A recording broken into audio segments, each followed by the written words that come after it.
I told my daughter that I won't attend her wedding if her biological father is there, but now she's saying I'm stuck in the past. She doesn't know what she's the product of. I would appreciate some advice on the current situation I find myself in, and I am hoping an outsider's viewpoint can offer me some clarity. For some context, about 24 years ago, I was sexually assaulted by a close friend of mine and got pregnant by the encounter. I was inconsolable for months after the event. To make matters worse, I found out I was pregnant at about 20 weeks, and where I lived at the time, it was illegal to get an abortion after the first trimester. My husband had really been my rock and my support during that time, and I do not know how I would have ended up if not for him. He said that I could put it up for adoption, or I could keep the child, and he would raise it like our other children. I decided to not give it up for adoption, but raising the kid was hard. I am half Polish and half German, and he is half German and half Russian. We both have pale skin, light hair, and blue eyes, as well as being fairly tall. I'm about 178 centimeters, or around 5'10", and he is 191 centimeter, or about 6'3". However, our daughter Luna is about 160 centimeter, or 5'3", has dark hair, and a brown complexion like her biological father. I often heard snide remarks about me being an unfaithful wife, because it was obvious that she was not my husband's child. It was especially hard for me when Luna was young, because she looked so much like her dad. My husband took care of my daughter most of the time since I had bad flashbacks whenever I saw her face from when I was assaulted. As she grew up, it died down a bit. But I would still get these horrible panic attacks when I saw her wearing boys' clothes and short hair. Since I was prone to having panic attacks, Luna ended up being closer to my husband than she was to me. Also, she often ended up getting a little more than her siblings from my husband as some sort of compensation because of me. We never told her that she was the product of sexual assault because I was too ashamed, and my husband did not want her feeling different from her siblings. I often told her that me and her biological father got into an altercation and never spoke to one another ever again. About 2 years ago, she got one of those DNA test items and found out she had a relative in the system. Said relative got Luna in touch with her bio dad, and they started talking despite my protests. He apparently wanted to speak to me about something he wanted to tell me, so Luna attempted to persuade me to speak with him. I made her aware that me and her father shouldn't ever be in the same room together. Now, Luna is getting married to a lovely young man. Some of the COVID restrictions have been lifted, so she is able to have a decent-sized wedding.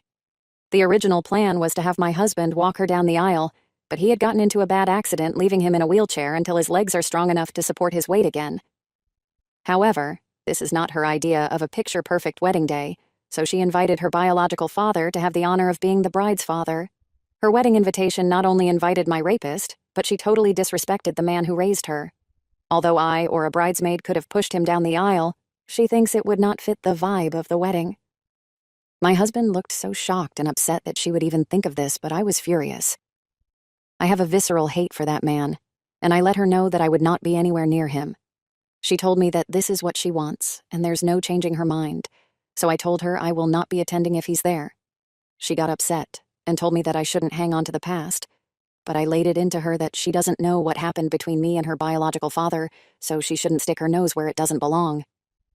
Though I feel terrible about what I said and how I said it, and I can't be blamed for her being born or not knowing what happened since I never told her, I still feel as though my wishes should be respected if I say I don't want to be in the same room as someone. X. I'm now okay with her contacting her father. I just do not want anything to do with him. Also, it's rude to replace your father with another man who you've barely known for 2 years because of something he couldn't control. Can anyone offer me a perspective that I am not catching? Has anyone ever dealt with this, and if so, how? Update. Before I get started on the update, I have a few things I want to address. A lot of people have questioned me on why I did not tell my daughter that she was a product of sexual assault. The only answer is that I was ashamed of myself. For some context, before I got married to my husband, I actually was very close friends with my attacker.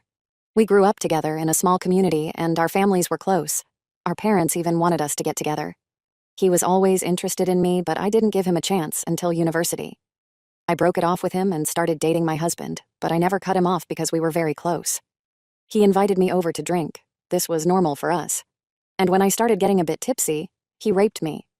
I was very traumatized by the situation and tried to get him jailed, but I couldn't. He had a very good reputation, so everyone believed him, even my own mother, when he said I willingly came over and did it with him. I eventually stopped pursuing because of the social pressure, which only got worse when I found out I was pregnant. I eventually left that place with my husband and kids to live somewhere else. After I gave birth, my husband suggested therapy, but I was scared of being judged again, so I decided to bury it and try to forget about it. I just realized now that it was the worst way to go about this, but it's the only way I knew how to honestly. On to the update. After reading all the advice I'd gotten, I decided that I should stop running away and tell her everything. I called her to come over and she did. I first apologized for yelling at her for her suggestion because, in her mind, it was an innocent suggestion. I told her that I wasn't angry at her, but how fast she was willing to replace her father because he was in a wheelchair, and that anger was compounded because she brought up her genetic father. I apologized again for acting childish and not like an adult. She asked me why I am so against her genetic father being in the same vicinity as I am, and I just told her everything from our initial friendship to her forced conception. She didn't believe me, like some Redditors predicted, but I can get a copy of the records of the court case and offered them to her if she needed a look. She looked stunned, like she wanted to believe me but couldn't. I apologized for keeping all this from her because I didn't know how to bring it up. She told me she didn't believe me and would confirm with her genetic father, so I told her to take the time she needed to process all this. Later that day, she came again, crying and apologizing for not believing me. I held her and cried and apologized too. It was kind of therapeutic.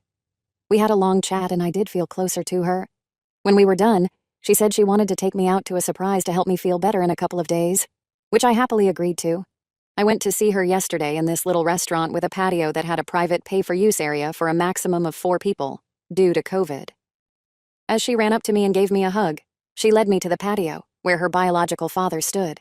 She told me he was here to apologize and start my healing journey. I just wanted to leave, but he grabbed my hand, and all those memories I tried to repress just came back out.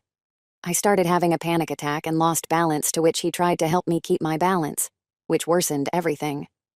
I honestly don't remember how I left, but I ended up in my car just sobbing. I called my elder son to pick me up because I was not fit to drive at that moment. Today, my daughter called me upset that I ruined her surprise, but I was extremely upset with her. I asked her why she did that when she knows everything that happened between me and him, and she tried to use the excuse of my healing journey, but I wasn't having it. She admitted that she wanted me to get used to him because he's going to be walking her down the aisle along with my husband and doing the daddy-daughter dance. I told her that while I loved her and respect her decision to be with him, I am not willing to be anywhere he is. She started complaining about how she wants all her family to be there, and I'm still not forgiving, but I hung up the phone. My husband is aware of everything and stands by me of not going to her wedding, but I don't want this. If my other children were to know, they would stand by me and tell the rest of their extended family, which is going to lead to my daughter getting disowned by the family. There is no need to give me advice on this because I will be seeking professional aid. Anyways, one good thing to come out of this is that I'm finally confident enough to seek therapy. Thank you for listening to my venting and for commenting on my last post. Happy holidays. I hope you enjoy it with those who you love. Update 2. Hello, everyone. It has been a while since I last posted on this website. I have a few new updates for everyone that has been asking me. I apologize for not getting to everyone in my direct messages, but I really appreciate everyone sending me support through those tough times. I would like to share some good news before going on about what happened with my daughter. My husband is able to walk again, albeit with a cane, but it is progress. We have been going to physical therapy to help strengthen his legs after his accident. It's good to see him happy and walking again. I've also been to therapy and met this wonderful and sweet therapist. My therapist is so patient and kind. Since my husband and I started together a few weeks ago, she has been extremely helpful. Bless her soul and all those who recommended therapy. I would have missed out on such an experience, so my thanks go out to all of you. Like most of you advised, my therapist also advised me to tell my other children about what went on between my youngest. For reference, I have 3 other children, 30M, 27F, 27M. My eldest boy is the only one that had a slight idea of what happened, but the other 2 were left unaware. I was quite scared and anxious to tell them what happened, especially because my mother and other family members initially reacted negatively. I invited them over around 2 weeks ago for a family dinner and told them everything that happened with the conception of my youngest to what happened recently. They were all silent and stared at me, so I became a little nervous until my daughter started crying. It was so upsetting for her, and my 2 sons were pissed off at my youngest and her father. They asked why I didn't tell them earlier, and I told them I was just scared of how they could have reacted. My husband took them out of the dining room to talk while my eldest daughter just cried together. When my boys and husband came back, they apologized for leaving early and left. My eldest daughter wanted to spend the night with me, but early in the morning, she left with her brothers to do whatever. I didn't hear anything from them until last Wednesday. I was on Facebook when I saw my elder daughter's post calling out my younger daughter for not only ignoring the man who raised her, but siding with her mother's pissed and re-traumatizing her. My boys made similar posts as well, dragging her name through the mud. I had so many direct messages, but I didn't want anything to do with them, so I deleted the app off my phone. Since I don't like people knowing about my personal life, I asked my kids to take down the post. They said they did, but I haven't re-downloaded the app to find out. My youngest's would-have-been husband came to my house with his mother to apologize. He told me he broke off the engagement because he couldn't be with someone who treated their parents like that. His mother let me know how disgusted she was with my daughter's actions, and someone like that would never be a part of her family. I was honestly stunned by all the support I have received. It's one thing to receive support online, but receiving support in real life was surreal for me. I am a bit disappointed because I wanted my daughter's former fiancé to join the family as he is a lovely and sweet boy, but he has boundaries in a relationship that my daughter unfortunately crossed. As for my youngest, she is furious with me. She sent me a nasty voicemail saying that I ruined her life. Her friends and fiancé basically cut her off. Needless to say, I felt terribly sorry because I had attempted to avoid this situation at all costs. I went through what she is experiencing, and I know exactly what it feels like. I told my therapist about this, and she told me that the difference is that while I was the victim, my daughter brought it on herself. My therapist is probably right, but I can't stop this feeling of dread. I tried to call my daughter, but once I heard her father on the line, I hung up.